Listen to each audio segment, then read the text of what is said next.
నరిగిరికి వనక్కం. ఇంత లేట్ అయినా కానీ మీకోసం వచ్చేసా, మీ ముందుకు తెచ్చేసా అన్టోల్డ్ యానిమల్.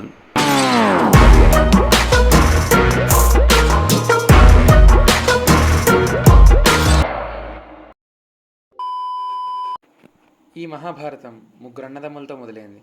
మొదటివాడి పేరు దల్బీర్ దోడ్మాల్ సింగ్, రెండో అతని పేరు రాజ్ధీర్ దోడ్మాల్ సింగ్, మూడో అతని పేరు ఎవరికి తెలియదు. దల్బీర్ దోడ్మాల్ సింగ్ వైఫ్ పేరు రాణి కౌర్. వాళ్ళిద్దరికీ కలిగిన సంతానం గురించి ప్రస్తావన లేదు, కానీ వాళ్ళ మనవాళ్ళ గురించి తబ్బార్ బ్రదర్స్ అని సింపుల్గా చెప్పేశారు.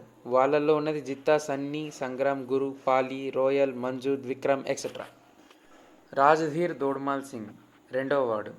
ఇతనికి బల్బీర్ సింగ్ సంతానం. బల్బీర్ సింగ్ వైఫ్ పేరు జ్యోతి సింగ్. జ్యోతి సింగ్కి బల్బీర్ సింగ్కి కలిగిన సంతానమే రీత్ సింగ్, రణ్విజయ్ సింగ్ బల్బీర్ అండ్ రూప్ సింగ్. బల్బీర్ సింగ్కి పీకే మిశ్రా ఫ్రెండ్ మాత్రమే కాదు, స్వస్తిక్లో పార్ట్నర్ కూడా. Reet Singh married Varun Pratap Malhotra and they had a kid. Ranvijay Singh Balbir and Geetanjali Iyengar married and they have Abhay Singh and Sonu Singh.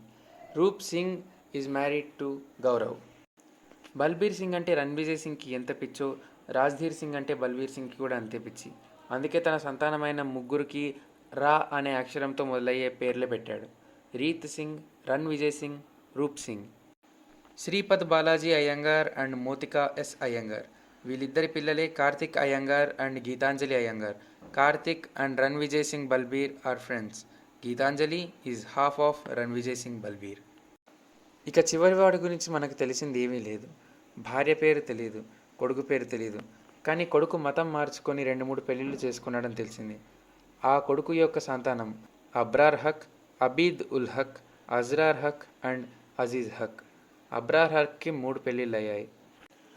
Abrar Haq మొదటి భార్య పేరు నిలూఫర్ రహమానీ హక్, రెండవ భార్య మెహ్రూన్ నిజా బియాగ్ హక్, మూడవ భార్య ఉమ్మీ హానీ ఫరీన్ హక్.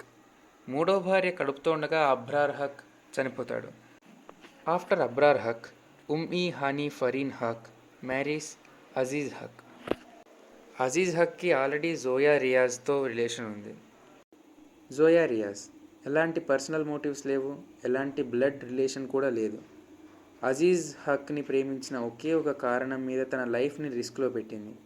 కొంచెం అనుమానం వచ్చినా కానీ నిర్దాక్షిణ్యంగా కాల్చి చంపేసే గ్యాంగ్ మధ్యలో కొన్ని నెలల పాటు బ్రతికింది. అండ్ అజీజ్ హక్కి హెల్ప్ చేయడానికి తను ఎంత దూరం వరకు వెళ్ళిందో మనం సినిమాలో చూడొచ్చు.